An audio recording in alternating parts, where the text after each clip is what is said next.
মানুষ ক্ষিপ্ত হচ্ছে, তবে আইনকে কেউ হাতে তুলে লিখ, সে যেই হোক, এটা আমরা বিশ্বাসী নয়। আগে তিনি অভিযোগ করেছেন যে ভাঙড়ের নওশাদ সিদ্দিকী যে বিধায়ক হয়েছেন তানারই গাড়ি ছড়িয়ে এবং তিনি বড় মূল নেতৃত্ব।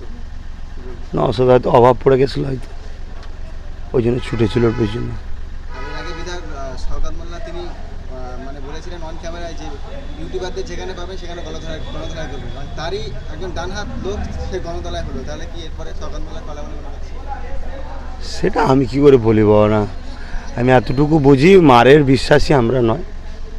সংবিধান আছে, আইন আছে, তবে যখন মানুষ দেশের ক্ষতি করতে শুরু করে তখন দেশকে বাঁচাবার জন্য মানুষ, যেমন বিভিন্ন দেশে হচ্ছে, তো দেশকে বাঁচানোর জন্য মানুষ আগিয়ে আসবে, এতটুকুই বলতে পারি।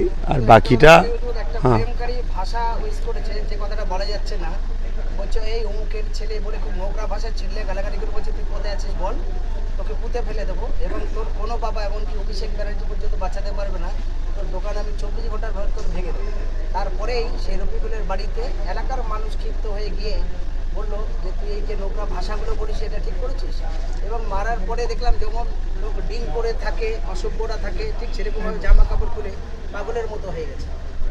না এমনও হতে পারে, তাই যে অভিষেককে তোলার জন্য হয়তো অভিষেকের লোকেরাও মারতে পারে, কেন অভিষেক ও আমি যেটা দেখেছি ওর গালে না কেটে চড় মেরেছিল, ও তাকে মেরে তারপর সে লোকটা মারা গেল। এবার অভিষেক মেরেছে কি বলতে পারবো না, কিন্তু এইটুকু বলতে পারি ওর ওপরে আঘাত দিলে তাকে ও প্রতিশোধ নেয়, এরকম টেন্ডেন্সি নাকি ওরা আছে শুনিছি। তাতে হয়তো নিজের দলের লোক হয়ে মানে অভিষেক ওদের এখন মাথা দ্বিতীয় কামান না কি বলে, তার বিরুদ্ধে কথা বলে ও বাঁচাতে পারবে না, হয়তো সাপ হয়ে ঝেড়েছে, উজা হয়ে সাপে কামড়ে উজা হয়ে ঝেড়ে দিয়েছে।